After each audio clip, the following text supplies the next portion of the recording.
You're listening to Overdueing It, the Rhode Island Library Podcast.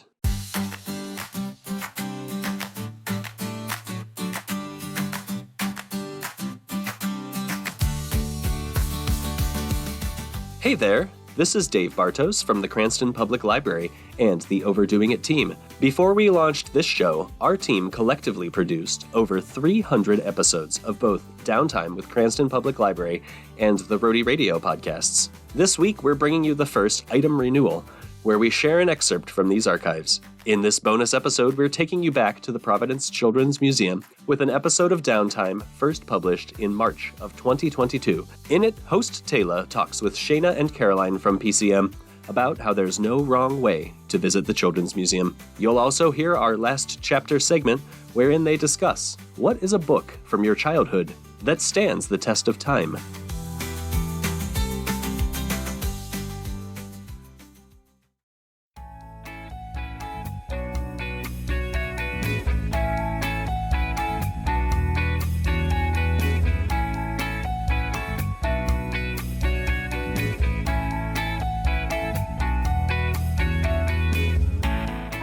Welcome to another episode of Downtime with the Cranston Public Library. We're a podcast for cool people who love libraries, where we talk about what we've been reading, what we've been watching, and what we've been loving. I'm your host, Tayla, and the branch librarian at the Oaklawn branch, and my pronouns are she, her.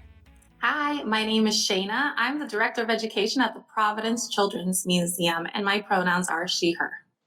Hi, I'm Caroline Payson. I'm the Executive Director of the Providence Children's Museum, and my pronouns are she, her, hers.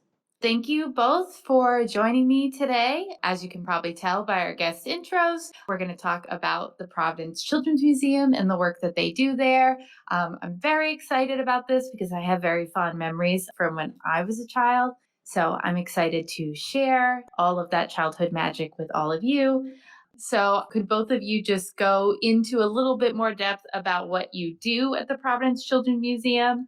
Yeah, of course. So I am now a Director of Education. I started here in July 2019 as the STEAM and Maker Program Supervisor. And a lot of what I do now in my role as Director of Education, as the lead of the department, is to really have a big vision and look at our calendar, set up all of our programming, really deepen the relationships we have with our partners. There's classes that we've been teaching right now through the Department of Education. So really as director, I'm looking at the department as a whole, making sure that our programming is tied to our mission and making sure that our exhibits may be reflected in our programming. We have been doing digital content. When COVID started, we pivoted to doing being accessible for those families who are not able to come to the museum, or even then when we were closed due to the pandemic. So it's a lot of fun, a lot of planning. Right now, there's actually a program going on, the Messy Mornings, that happens on the last of the third Thursday of each month, and it's really for toddlers. It's for all ages, but it's a great opportunity for toddlers to do some like scientific concocting and so today we're making oobleck, and it's going to be very green because it's St. Patty's Day today, and so that's what we're doing. So that's just an example of some of the programming we can do. But really, there's online classes and partnerships, like I mentioned. So my role is to make sure that we are we are fulfilling our mission and making sure that our programming is reflective of that mission as champions of play. And my role as the Executive Director is oversight of the entire museum and each of those departments to make sure that everything we're doing is fitting into our mission, vision, and values for the museum, right? So how do we do that? So obviously, in the pandemic, it was how do we do that without, with no admissions and through a pandemic, and how do we make sure that we keep on that idea of our mission of connecting kids to learning and creativity through play? How do we make sure we're able to do that regardless of changing circumstances? And making sure that, the education team is continuing to run programs, whether they're digital or in person or some kind of hybrid. Shayna's done a great job with classes through Rhody as well. are our finances in order? Are we getting, through development, are we getting as much money as we can in order to run these things? How are our facilities going? Is everything, now that we're reopened and people are coming back, are we a safe, clean place so that everybody is coming in and able to enjoy themselves? And I would say every few days, whenever there's a change from the CDC or the state, how are we making sure that we're following those guidelines? I think my big job when I came to the museum 5 years ago and sort of was charged by the board was to take, the museum's 45 years old. So how do we take this incredibly wonderful, incredibly loved place? And it is really like just such a last half of 20th century Providence in Rhode Island, loved by everybody, and turn it into a 21st century museum. So do we have a working website? Do we have a brand that looks like, 2021 and not 1980? Are we connecting to the parents who are doing that? And I think for me, one of those changes was to articulate ourselves as one of the first cultural institutions that the kids of Rhode Island have. So absolutely, we are a fun, wonderful place to go and play and learn. And that's really, really important. But how do we also connect the kids in the museum to everything else that's going on? You mentioned that you'd been there as a kid. How do kids of all backgrounds, whether or not they can afford to go to the museum or come as part of, this is a museum with an enormous sense of, commitment to access. 40% of the people who come in it reduced or for free. So the ownership that kids have when they come to our museum, we want them to bring that to any other institution that they're part of. I am a first generation college student of deaf parents. I did not grow up going to museums. So when I thought about work, both at this museum or in my previous work, I've only worked at one other museum before this one. The thing that was really important to me was I did not grow up feeling comfortable in museums. I didn't think they were for me. I thought they were fancy places where we went on a field trip once a year and got all dressed up and we never went back to the same place. But the cultural institution that I grew up depending on and feeling committed to was a public library, where I would go to my local public library, and Miss Perfield every Wednesday afternoon had selected 2 or 3 books for me because I came every week and I would go and she would have them.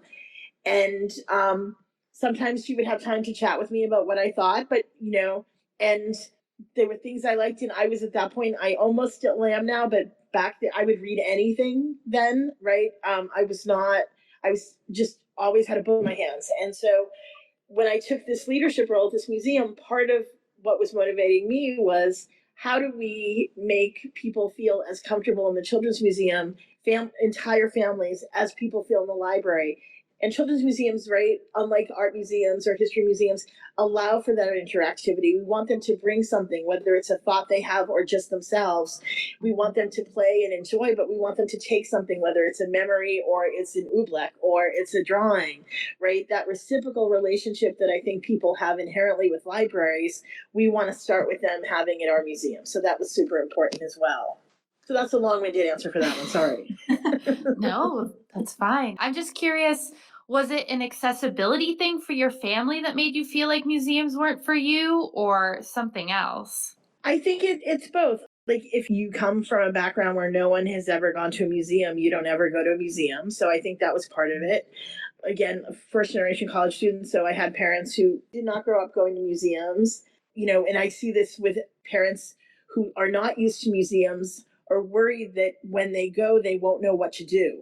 And so one of the things about our museum, where we have our facilitators, is that we kind of model what happens. And certainly if a parent wants to have someone play in Littlewoods while they have a moment to breathe because they've been home all day, we want to welcome that. But for other parents, they just might need a little bit of support to understand that. So I think my parents didn't know what to do in museums. I think that that's not what they would have paid for. So school was the place where you did that, and I think they probably understood and appreciated that.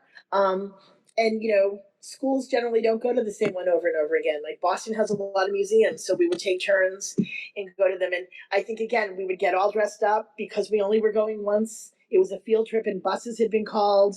It just wasn't something that you thought, oh, well, this is the place for me. I ended up, when I was in high school, I went to high school around the corner from the Isabella Stewart Gardner Museum, and occasionally would skip class and go in. And that's probably the only museum I ended up going in more than once. And I loved the idea that it wasn't formal. Like, I love the idea that because it was all in her imagination, she could do what she wanted, right? So, time period goes out the window. Everything red is on one wall, or, things like that. So if you're someone, so I remember thinking, well, if I ever have a museum, that's kind of what I want to do. I want to be able to do it exactly the way I think. And the other cool thing about that museum that I loved as a kid was you could go in and when they would water the garden, they could make it rain or mist in the courtyard, which was kind of magical. But really, for me, it wasn't something that we, like I said, ever did more than that once. But I went to the library every Wednesday. My parents encouraged that. And again, Miss Turfield, I don't know where she is. I've never forgotten her name, and it's probably been 50 years since I started going there. But she made a really, really huge impression on me. That's wonderful to hear. I always appreciate it when people come to the podcast with their stories and their love for libraries. But to bring it back to the museum, I was wondering if you both could talk a little bit about parent with children, never been to the museum before. What should they expect when they come to visit? I would say that the first thing to expect is to know that there is no wrong way of going about the museum. Your child is your guide. It's okay if you don't hit every exhibit. The exhibits are like ever changing in the eyes of the child, right? It could be the same exhibit, but depending on their interest and their mood that day, or whatever leap they just went through as a young child, they're going to gravitate towards certain sections. And if what they're craving is just to splash in waterways all day, then that's totally fine. Like, that is them enjoying the museum and getting the best out of it. We do have programming, like I said. Our programming is peppered through our calendar. And we always have our maker studio open on the second floor. In the maker studio, you'll find a lot of loose parts and pieces and a challenge when you walk in.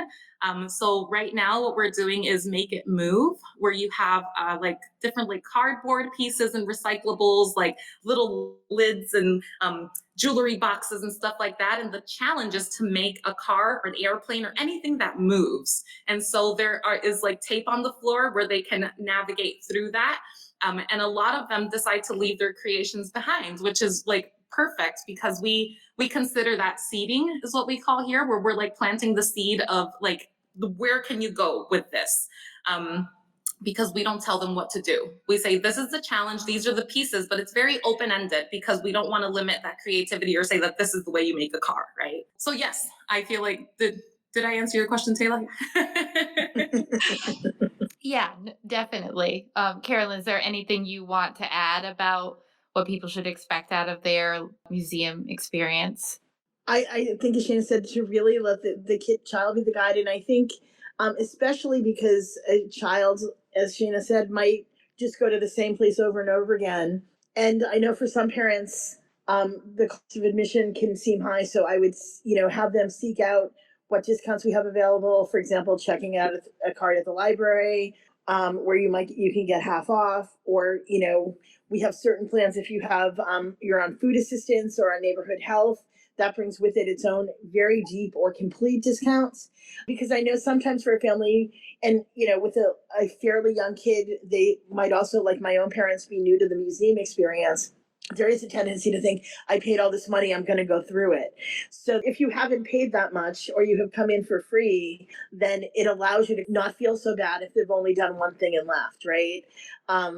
We also have memberships. If you end up coming, more than 3 times or so within a year, you should probably get a membership.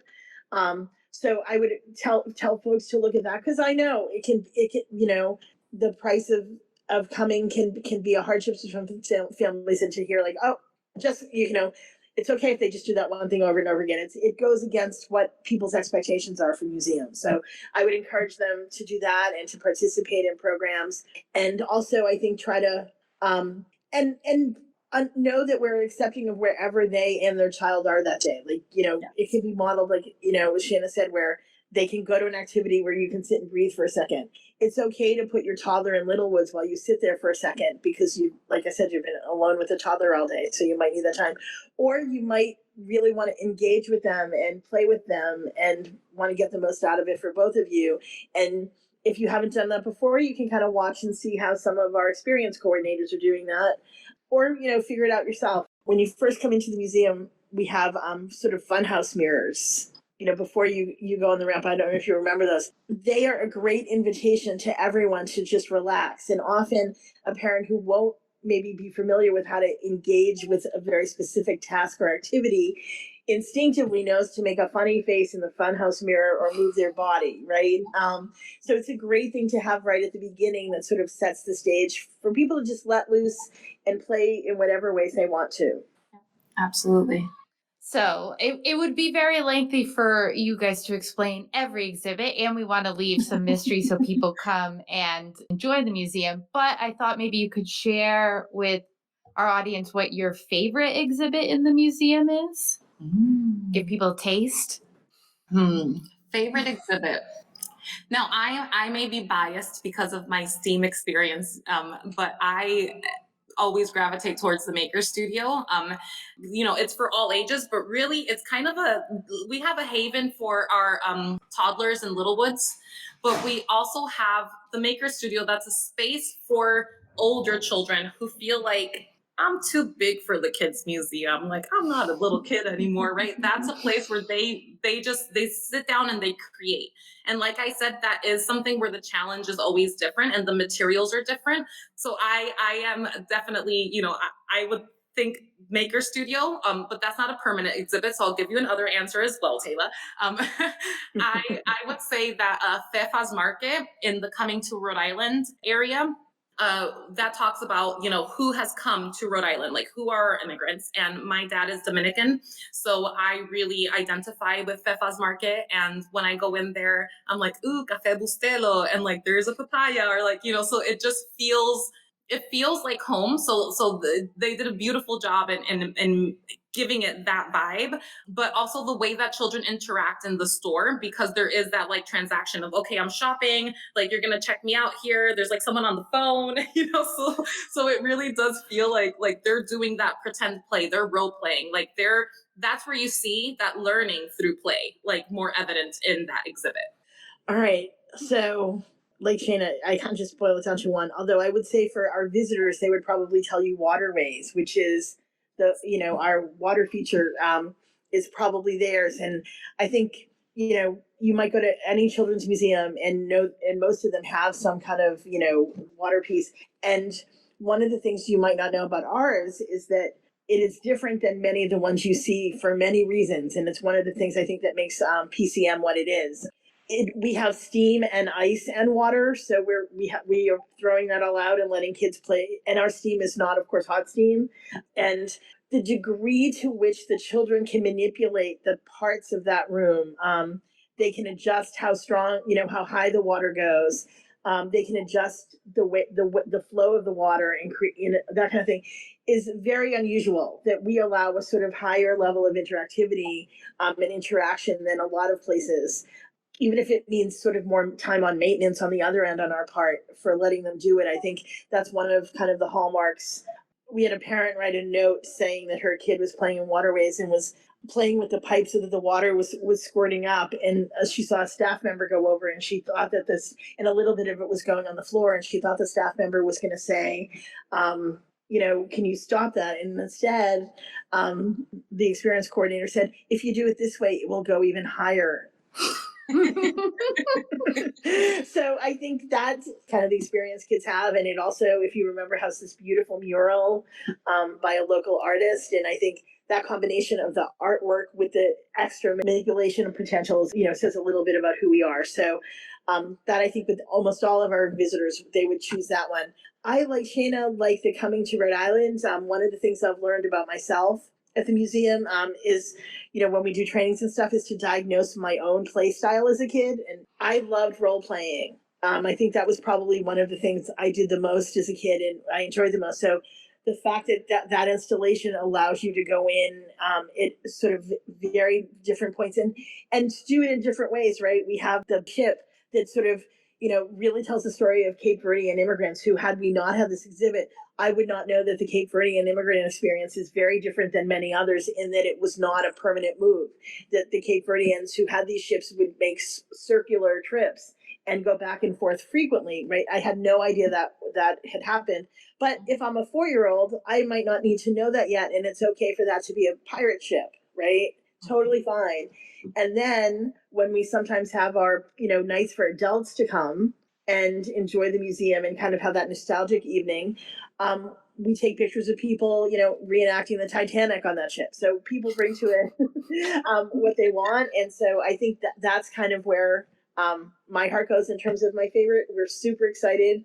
We just got a grant from the NEH to create digital experiences for those stories. And that'll be a year-long project that we're just embarking on, where we can connect it to sort of the school curriculum for Rhode Island history, but also redo those stories with a DEI perspective. And so a year from now, you can have us back and we can tell you how we decided to do it. So that's where I would go. If I were a kid, that would be my sweet spot. It's funny that you said that, though, because you guys hit on the things that I have the strongest memories about. So, like, obviously I remember the water room because, like, again, you said that's like a staple of children's museum. It's hard to forget the water room. Absolutely. But the boat but I didn't remember anything about it being connected to Cape Verdean immigrants or any of that history. But I remember the boat. So, like, looking at your guys' website before this episode, and I saw the Coming to Rhode Island thing, and I was like, that must have been where the boat was, because I don't remember anything else about the exhibit. I just remember the boat. So I just think it's funny that those were that and then the big lady couch. I mean, we can't yes, Estrella. We can't have a conversation about the Children's Museum without having conversation about her, because she's been there forever. And she is very loved, very loved. Yes. But yeah, and I did not know that you guys had nights that adults could come. So I might have to look into that, because having this conversation, I was like, I missed the Children's Museum. We're going to have one probably in early summer with food trucks and adult beverages and music. So we'll make sure we let you know when that is. And the museum's having a birthday. So yeah. The museum's birthday is in the summer? Yes. Because my birthday's in the summer, so I always appreciate a summer birthday. But yeah, so that sounds like a lot of fun. Keep your eyes on their website. We'll have links down in the show notes to find out more about the Children's Museum. Those of you who are adult listeners who maybe don't have little ones that they can go to the Children's Museum with. And yeah, I just wanted to reiterate here at the Cranston Public Library, at the Central Library, you can come in to borrow a museum pass that gives you half off admission for up to 4 people. And there's more information about how to borrow that pass and return it on our website. And you can find that in the show notes as well. So we wrap up the show with a segment I call The Last Chapter, where we talk about a library or bookish related question. So I thought, since we're talking about Children's Museum, childhood, learning, play, all of that, that I would ask you, is there a book that you loved as a child or in the somewhat distant past of your life that you revisited, and did you find that it did or did not withstand the test of time? Did it stand the test of time? I mean, I'm going to go with my favorite classic is The Wizard of Oz. I mean, I know that's, I love the movie, but really I've been reading the book in bits and pieces here and there for my son. And he's not quite there, but I'm really, really enjoying it. And talk about like the test of time, really, like it's different every time you read it. Like the detail that's in that novel is just beautiful. So I stand firm with Wizard of Oz. The first, the first one, because you know how there's,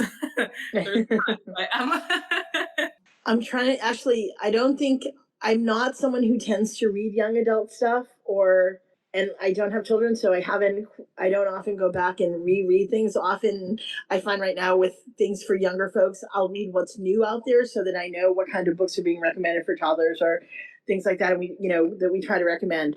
But you've given me an idea of what I would love to go back and look at. I was in love with a series of books about shoes written by Noel Stratfield, and there's 6 kinds of shoes: dancing shoes, skating shoes, theater shoes. And I'm kind of wondering if they hold up, actually. Where it was always the story of a group of young skaters or ballet dancers or things like that. But I would be very interested to check those, because when you ask the question of like something I loved, those books immediately come to mind. Mm-hmm. So I will have to check those out. Yeah.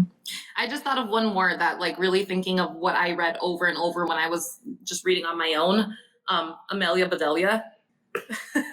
And that's something that I know that stands the test of time, because I still sometimes look at like curtains and I'm like, draw the curtains, like, or whatever she would do. So it's so funny. It's so cute. And it really does, like, I learned a lot through her mistakes. So I like all in for Amelia Bedelia.